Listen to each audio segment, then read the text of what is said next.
Jay Leno's garage holds rare motorcycles that pulse with history and passion. From his first Honda CBX to vintage legends, these bikes spark awe and nostalgia. Let's explore the 10 rarest, each a story of grit and glory. 1929. Scott Flying Squirrel. It isn't just a motorcycle, it's a soaring tribute to that unyielding human spirit. A replica of the very machine that conquered the treacherous Isle of Man TT course. In Jay Leno's hands, this nearly century-old relic breathes again, its frame a canvas of patina and pride. Leno's version, one of the oldest in his vast collection, captures the essence of that 1911 victory, a race where Scott's two-stroke twin howled through rain-slicked roads, outpacing rivals with sheer audacity. But here's the emotional gut punch. This bike, born for the track's fury, lacks even basic lights for street legality. Yet Leno, with his trademark ingenuity and a wink to bureaucracy, slapped a California license plate on it. Now, it cruises public roads, a defiant middle finger to obsolescence. Riding it, you feel the ghosts of those early racers, their exhilaration, their fear, the raw joy of defying gravity and doubt. Technically, the Flying Squirrel is a marvel of simplicity and subtlety. At its core hums a water-cooled two-stroke twin-cylinder engine, displacing 596 cubic centimeters, mated to a 3-speed transmission that channels 28 horsepower to the rear wheel. Top speed? A blistering 75 mph for its day, enough to make your heart race as wind whips through exposed bones. But the real magic lies in its thermosiphon cooling system. No pumps, no fuss. As Leno describes it with boyish wonder, the engine's heat creates a natural convection. Hot water rises, cooler water flows in, circulates through the radiator, and the cycle renews. It's physics poetry, a gentle reminder that sometimes nature's own rhythm outperforms human contrivance. Restoring this bike must have been a labor of love, laced with frustration. Imagine Leno in his big dog garage, sleeves rolled up, coaxing rusted parts back to life. Each bolt tightened evokes a swell of pride, the kind that comes from resurrecting history. For enthusiasts, the Flying Squirrel stirs a profound nostalgia, a longing for an age when motorcycles were hand-built dreams, not assembly line commodities. It's not just about the ride, it's about feeling connected to the pioneers who dared to fly on two wheels. In Leno's collection, it stands as a beacon of endurance, whispering, "You've got this. Keep soaring." 1922 Megola Touring.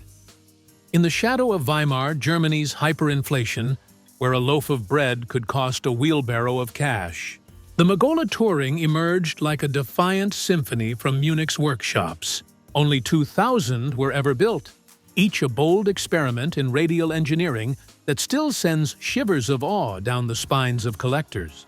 Jay Leno's 1922 Megola isn't merely a possession, it's a portal to an era of extravagant innovation, where luxury on two wheels meant challenging the status quo, with 5 cylinders arranged like spokes on a wheel. The emotional core of the Megola hits hard. It's a survivor of economic ruin, a machine that outlived the turmoil that birthed it. Restoring one today is akin to piecing together a shattered dream. Sourcing parts feels like hunting lost treasures, each discovery met with a rush of triumphant relief.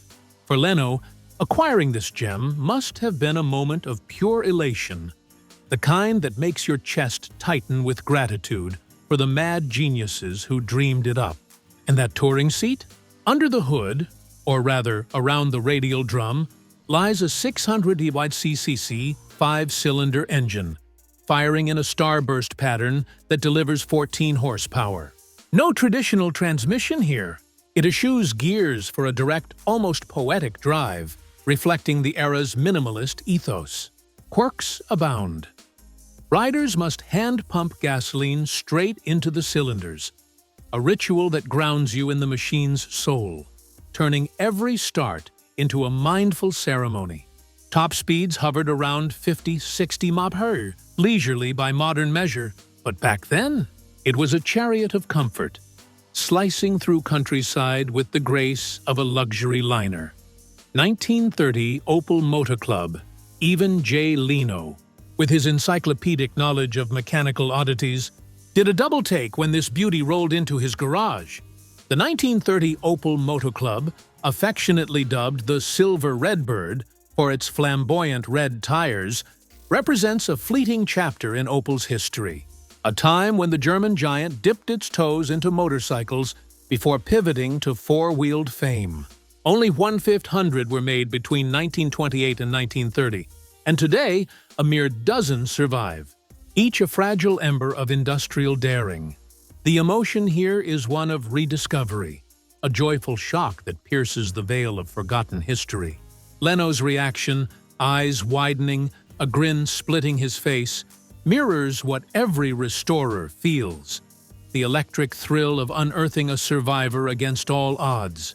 These bikes carry the weight of Opel's ambition, a bold foray into two-wheel transport that catered to the recreational souls of the Roaring Twenties tail end. Straddling the Motor Club, you feel a surge of rebellious spirit, those red tires screaming, "Look at me," against the drab backdrop of utility machines.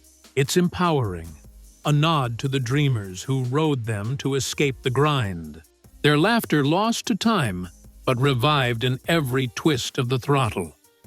Specs-wise, it's powered by a 500cc single-cylinder engine, thumping out 16 to 22 horsepower depending on the variant, funneled through a 3-speed transmission to hit 65 mph.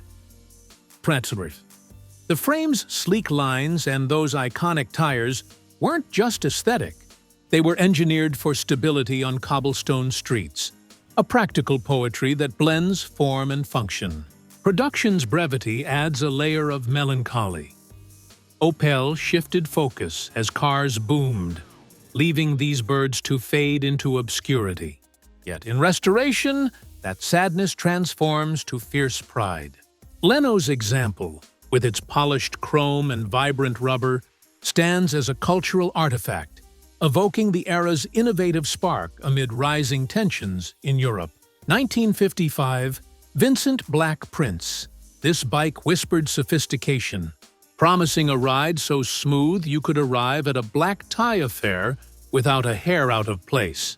Jay Leno's Black Prince in his garage isn't just a collectible. It's a poignant elegy to an era when motorcycles aspired to the poise of Bentleys, only to be eclipsed by the automobile's siren call. The emotions swirl like exhaust in the wind. Admiration for its refinement battles, sorrow for its untimely fade. The Black Prince arrived as tastes shifted. Small cars like the Mini offered door-to-door ease at half the price, rendering high-end bikes like this a luxury for the elite few. Priced higher than many autos, it became a symbol of unattainable grace, evoking a twinge of envy for those who could afford it, and heartbreak for Vincent, whose doors closed soon after. Yet in Leno's care, it revives that lost glamour. Each startup a resurrection that floods the heart with wonder and wistfulness. At 998 cc, its 4-stroke 50-degree overhead valve V-twin engine, shared with the Shadow, delivers 55 horsepower through a 4-speed gearbox, clocking 120 mph tops. But it's the aerodynamic cladding, wrapping the bike in sleek fairings, that earns its two-wheeled Bentley moniker. The suspension, advanced for the time, soaks up miles like a featherbed, turning long hauls into meditative journeys. Leno speaks of it with reverence. The V-twins purr, a soothing balm that transports him back to a time of unhurried elegance. Restoration tales amplify the emotion. Sourcing original parts feels like courting a bygone lover. Each find a spark of joy amid the frustration of scarcity. On the road, the Black Prince glides with a confidence that instills trust, its stability a hug against the world's chaos. For collectors, it stirs pride in preserving excellence, a defiant stand against disposability. Leno's version, polished to mirror finish, captures that duality, the thrill of power under throttle, the quiet reflection in its chrome. It's more than metal. It's a love letter to craftsmanship, reminding us that true luxury lingers in the soul long after the engine cools.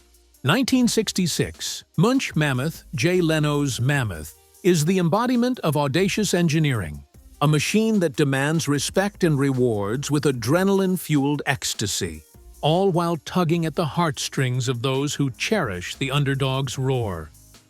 The emotional tapestry is rich. Exhilaration from its brute force mingles with admiration for Munch's gamble. In an age of lightweight racers, this overpowered oddity stood out. Its NSU-sourced four-cylinder heart, a bold, why not, to convention. Upgraded in 1968 to a 1.2 engine, it required beefed-up rear wheels to tame the torque, a testament to relentless innovation. For Leno, taming this titan must evoke a paternal pride, the kind that swells when a wild child finds its stride. Specs tell a tale of excess. The original 996cc air-cooled four-cylinder pumps, 55 horsepower, hitting 115 mph, while the upgrade pushed boundaries further. The frame, a custom steel lattice, absorbs the weight with stoic grace, turning what could be cumbersome into commanding. Munch priced it at a premium, alienating casual buyers but ensnaring enthusiasts who craved prestige wrapped in reliability. A rare feat for such an unconventional build. Riding the Mammoth stirs a storm of feelings. The initial heft intimidates, then empowers as it surges forward, the four-cylinder symphony a triumphant anthem. Leno recounts the vibration, a full-bodied hum that resonates in your bones, evoking the raw energy of 1960s experimentation. Restoration? A saga of sweat and satisfaction, welding reinforcements that echo Munch's own trials. It's a bike that commands loyalty, its survival a victory over skepticism, stirring gratitude for visionaries who dared big. 1951, Egli-Vincent by Patrick Godet. This isn't mere modification. It's alchemy, transforming a classic into a 100-horsepower poetry in motion. Jay Leno calls it one of the most beautiful cafe racers ever, and in his garage, it gleams as a beacon of nostalgic fire, igniting passions for speed and style that burn eternal. The heart tug is immediate. Rebirth from heritage, a second chance at glory that mirrors our own quests for reinvention. Eagly's chassis wizardry, light, rigid, purpose-built, paired with Godet's refinements, evokes the grit of Swiss racers chasing podiums. Upgrades like a larger engine and beefier brakes blend old soul with new vigor, stirring a cocktail of reverence and excitement. For Leno, it's personal, a bridge between Vincent's heyday and modern custom culture, each ride a homage that fills the void left by the Mark's demise. The power plant? A 1300cc air-cooled 50-degree V-twin, open and throaty, mated to a 5-speed box and dry multi-disc clutch for precision shifts. At 100 HP, it lunges like a caged panther. Top speeds eclipsing 130 mph on swept roads. Aesthetics seal the deal. Low-slung bars, clipped fenders, a posture that's equal parts aggression and allure, evoking smoky 60s cafes where dreams were fueled by espresso and exhaust. Restorers pour emotion into every detail. The hum of the mill a siren's call, the clip-on bars an invitation to lean in. On the move, it dances, agile through corners, stable at speed, rewarding with a rush that borders on addiction. Leno's praise amplifies the joy, his voice thick with appreciation for Godet's touch. It's a bike that heals, the Vincent legacy revived, stirring pride in preservation and the thrill of what could be. 1971, Velocette Thruxton, or Leno, snagged one of the final 50, a racing thoroughbred that still holds a 24-hour class record at 100 km/h average. In his collection, it's not just hardware. It's a defiant cry against closure, evoking the fierce loyalty of a mark that refused to fade quietly. Emotions crash like waves. Pride in its pedigree wars with sorrow for Velocette's end, a victim of British industry's woes. That record, marathon reliability under duress, stirs inspiration, a testament to engineering that endures. Leno's acquisition feels fated, a collector's coup that binds him to riders who pushed limits, their sweat and glory infused in every alloy. The single overhead cam air-cooled single displaces 499 cc, yielding 41 HP via a 4-speed right-foot shift box and 3-plate dry clutch. Compact yet potent, it corners with scalpel precision, tops out near 115 km/h, formidable for a single. The frame, a featherweight cradle, amplifies agility, turning tracks into playgrounds. Firing it evokes ritual. The kickstart's resistance yields to a bark that quickens pulses, the vibration a pulse of history. Restoration battles rust and rarity, each victory a emotional high. On road or circuit, it rewards with pure connection. No electronics, just man and machine in harmony, stirring freedom's raw edge. 1974, Norton John Player Special. Before the spotlight of The Tonight Show, a scrappy Leno pawned everything for $3,000 to claim a 1974 Norton John Player Special, a livery of gold and black that turned heads and turned the page on his life. This parallel twin isn't a bike. It's a milestone wrapped in the emotion of youthful audacity, a golden ticket to the passion that's defined his collecting soul. The feeling? Pure, unfiltered joy laced with nostalgia's tender ache. That purchase, a leap of faith amid broke comedian days, symbolizes risk's reward. The thrill of betting on beauty and power when pockets were empty. The JPS's tobacco-sponsored flair, bold and unapologetic, evokes 70s rebellion, a time when Nortons ruled roads with charismatic grit. An 820 HC air-cooled parallel twin, push-rod fed with 2 valves per pot, pumps 50-60 HP through a 4-speed. Early models flip brakes left and gears right, a quirky nod to Euro norms that adds intimate charm. Tops 120 km/h, handles like a dream, the commando frame isolating vibes for buttery smoothness. Leno's stories brim with warmth. The buy's excitement, the ride's liberation, a companion through Hollywood's hustle. Restoration revives that spark, chrome gleaming like fresh ambition. Astride it, emotions ignite.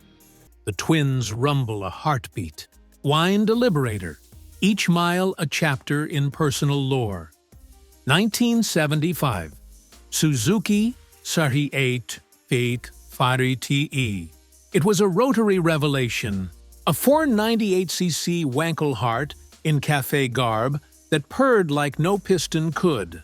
Leno lauds its smoothness, but this bike's soul is in its eccentricity. A drone that's divisive, a design that's daring, evoking the bittersweet thrill of misunderstood genius. Emotions entwine, fascination with its otherness battles, frustration at its market flop.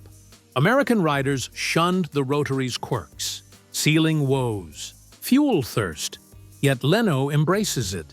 The smoothness of velvet glove on iron fist, stirring wonder at Suzuki's boldness. The single-rotor Wankel spins 62 HP and 55 lb-ft, 4-speed shifting seamless to 105 km/h. Compact. Balanced, it flows through gears like water. The whir, a hypnotic trance. 1918 Columbia Pope, Jay Leno's example is a primal force. Its quirks, like clutch brake integration, a charming relic that stirs awe for dawn of auto age. Emotions swell. Reverence for simplicity's purity. Excitement at its vigor. This bike embodies pioneer spirit. Riders facing roads with steely resolve. Each mile a conquest. A 998cc 4-stroke V-twin. 3-speed box. Chains power to 65 mi. Yalapatsi, a marvel then. Braking via full clutch depression adds intimate danger, heightening every stop's drama. Kick-starting it? A battle won with victory's rush. The twins chug, a living history lesson. Leno rides with joy, connecting to WWI-era souls. Restoration honors that grit. Parts scarce, but spirits high. These 10 motorcycles aren't iron and rubber. They're vessels of emotion, joy in revival, sorrow in loss, thrill in flight. Jay Leno's garage safeguards them, a love letter to mobility's soul. Which stirs you deepest? Drop thoughts below. Like, share, and subscribe for more rides through time. Until next, keep the rubber side down. History awaits. Share your thoughts in the comments, and don't forget to like and subscribe for more dives into Hollywood's hidden history.